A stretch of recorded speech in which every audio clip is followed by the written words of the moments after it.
Good morning from Flagstaff, Arizona, and welcome to the vlog.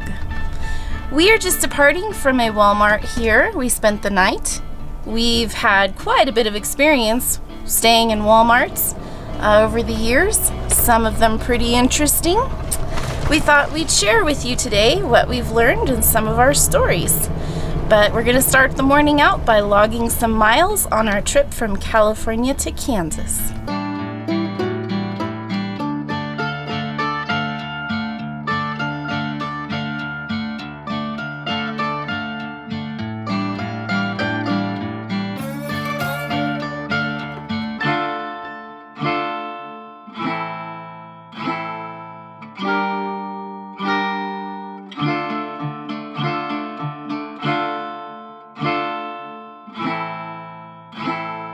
Well guys, we thought we would divide this up into who, what, where, when, why, and how to camp at Walmart type of video. First off, the who.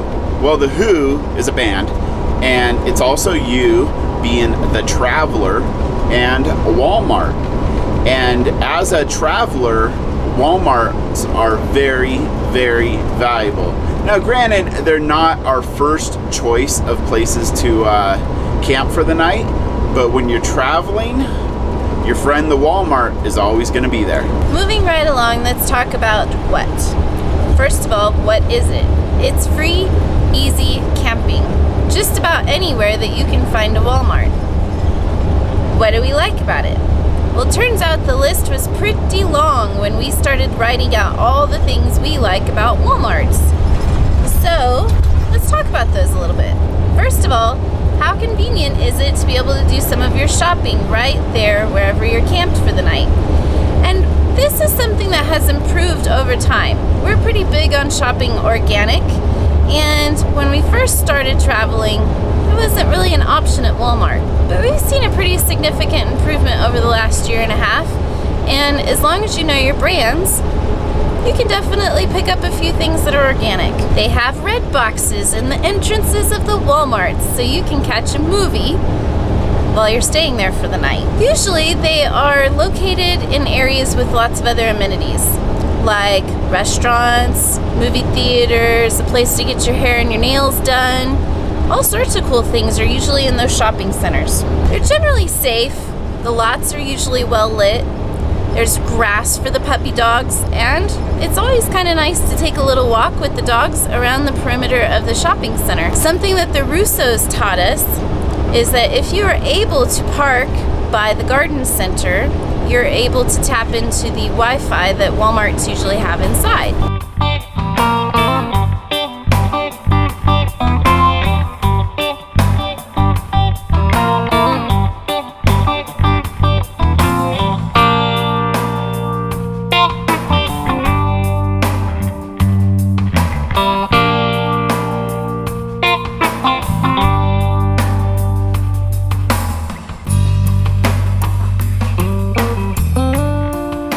I'm going to take on the when and the where because they're kind of tightly related. But the when is anytime you want because you can always find a Walmart. And the where is pretty much everywhere because you can always find a Walmart. We have camped in Walmarts in British Columbia.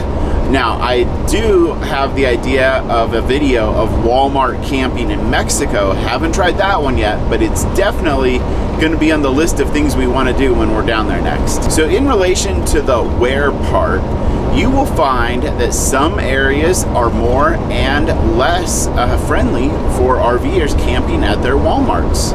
And just for example, in the Flagstaff area, the Walmart on the west end of town had unfavorable reviews for people staying the night, but the Walmart on the east end of town, well, you saw it this morning, it was like a variable campground. Well, I think with the why, you're going to find a trend in what we're saying here, but why would you do this? Well, because you can always find a Walmart. But more importantly, sometimes it really saves you. You end up in a town you weren't expecting to be in because of weather or breakdowns. We've had both happen. Sometimes you can't find a place to stay. We've had that happen. And Walmart is a great backup to have in your pocket. It's also really nice to embrace that spirit of freedom. Sometimes you just need a place to park, and you don't need all of the amenities of a campground, or an RV park. So you just pull into a Walmart. It's a great option.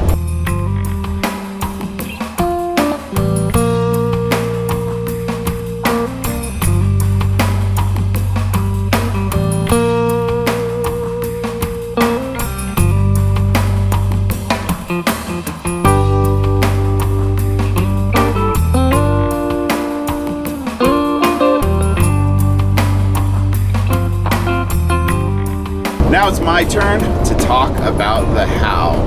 And the how, you have to talk about etiquette. Now, some people are super gung-ho Walmart rule-following campers, and you have to kind of take everything with a grain of salt. There is definitely an etiquette and a respect factor to pulling into a Walmart for the night. But, okay, let's talk about jacks. I think, in my personal and professional opinion as an RVer, that putting your jacks down, as long as it's not like 110 degrees out and gonna like leave indentations in the blacktop, I think it's harmless. And I would be lying if I said we've never put our jacks down at a Walmart. And I'd also be lying if I said we've never put our slide out at a Walmart. But you always want to make sure you do that one kind of tactfully. Try to maybe even park over one of those little grassy areas, or just make sure your pop out's not sticking into the lane of traffic. So another big one to talk about is calling the manager. If we see on the Allstays app that it's like totally good, a welcoming Walmart, we don't call the manager. Come on now. Like last night, we pulled into that place and there were at least 20 RVs. I'm not calling the manager for that. I have better things to do with my time. But we will call and talk to the manager or one of the employees if we don't see any reviews on Allstays. That way we know ahead of time when we're searching for a place to pull in for the night if it's an option. So you can't talk about etiquette without talking about generators. And unless you have a full-blown solar setup, you're probably gonna have to run your generator. But there's a chance you won't have to run your generator if you've been driving all day and charging your batteries that way. But yeah, just use the basic common sense, 6 a.m. to 10 p.m. And truthfully, those are a bit on the extreme side. When we camp and if we're like staying at a place for several days, not Walmart, we'll try to charge our batteries in the middle of the day. So when people are eating dinner, watching a movie, trying to put their kids down, you don't have a generator running until 10 o'clock at night. So I touched on this one a little bit when I talked about the slides, but always try to park near the back of the lot. Or if the Allstays app on the reviews say, hey, they want you to park over near the garden center or park near the A&W root beer, follow those directions. So always try to be a good house guest. And I say that meaning go into the store and buy a little something. Even if you don't need anything, there's always some little thing you could find at Walmart that's not even going to be wasteful. Like, hey, I need to have an extra quart of oil on board. Just kind of pay it forward and, spend a little money there. And lastly, for etiquette, signs. Signs are everywhere. Do you always have to obey the signs? No. Clearly, at the Walmart we stayed at last night, there were signs everywhere. I think there were more signs than there were RVers. But you know what? There's power in numbers and there's safety in numbers. So we completely disregarded the signs. Well, you always get full disclosure from us, right? Especially Ben. I'm gonna finish this up with a list of resources, just a couple, that will help you to find your Walmarts and know whether or not it's okay to stay there. So we're not huge fans of the Allstays app, but when it comes to Walmart camping, we really like it because we can always find Walmarts on the Allstays app, and members are great about posting their experiences, whether positive or negative, so that you know what to anticipate and whether or not to even waste your time going there. That's always a frustrating challenge is, if you show up at a place and then they tell you no. So it's better to call ahead and check your Allstays app. The other thing that I've really found useful over the years is to check Google reviews for the Walmart itself. Sometimes, like for example, when we stayed in Fresno to look at the expedition vehicle earlier this winter, I actually looked at Google reviews to see which ones sounded like they were in safe neighborhoods and good areas, and we ended up in a great one because I did that. All right, so now it's Walmart story time, and I'm sure you guys have some amazing stories, so feel free to put those in the comments below. But we're gonna start off with the shadiest Walmart. The shadiest Walmart we've ever stayed at was in Cortez, Colorado. And it borderline looked like a junkyard. It was bad. It was so bad that I was like, hey hon, you probably shouldn't get out of the RV. Let me just go take care of the dogs. So that was our roughest, shadiest Walmart. I'm gonna share our best Walmart experience, and that was in Kalispell, Montana. First of all, it's a beautiful city, so you're surrounded by incredible views. The Walmart itself was awesome, had great stuff, and I found some rugs for the RV in there. But the highlight had to do with the surroundings. So we found a Mongolian grill, which we love to eat at Mongolian grills. There was a movie theater across the street, so we went and saw a movie. Just doesn't really get any better than that. All right, the last Walmart story has to do with our longest stay. And this happened on our last RV road trip around the country. And it was a very, very rough time for us.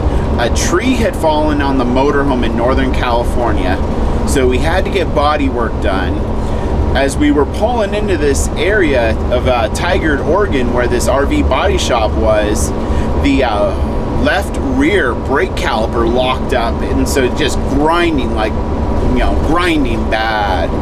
Not really good, safe to drive. And the timing of it all was on like Easter and spring break week. So all of the RV parks were occupied. They had no space at all, even on weekdays. So we checked out this Walmart nearby, and just as the story goes, we called and they said no, but we went there to go shopping because, you shop at Walmart too. And we saw a handful of RVs in the lot, and they were definitely kind of on the settled inside. So we decided to just, hey, we're going to take a shot in the dark here because it was only like a half mile from the RV body shop, and we decided to stay the night.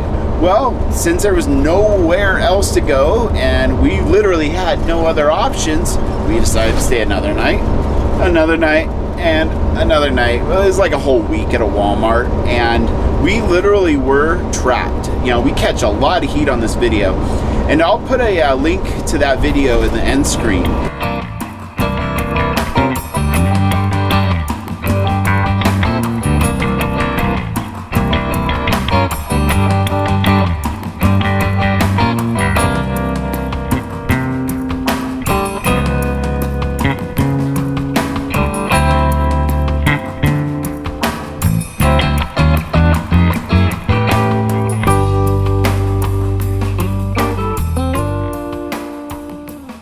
Just a few miles outside of Albuquerque, and I had looked at Allstays early this morning and kind of picked out two different Walmarts that were close to the 25 and the 40, because we're coming in on the 40 and we're going to turn north on the 25. We kind of wanted a movie theater nearby in case we have the opportunity to go see a movie this evening. So I Googled both of the Walmarts that I had picked out for location and found the one that is close to a huge mall, and it has a United Artists Cinema there.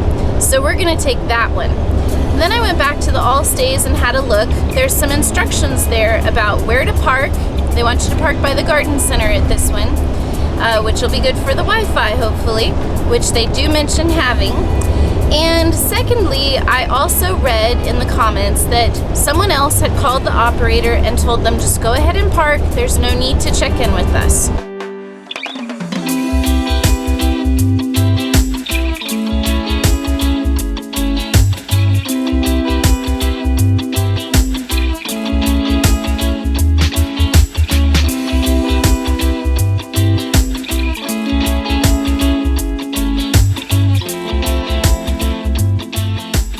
All right, guys, here it is, our spot at a Walmart in Albuquerque for the night. We're calling it quits kind of early today. Got some videos to edit and really don't want to drive too much. And like from here on out, you know, we're gonna start heading northeast and we're really gonna slow things down. So we kind of drove like mad through California, Arizona, just to get to this point.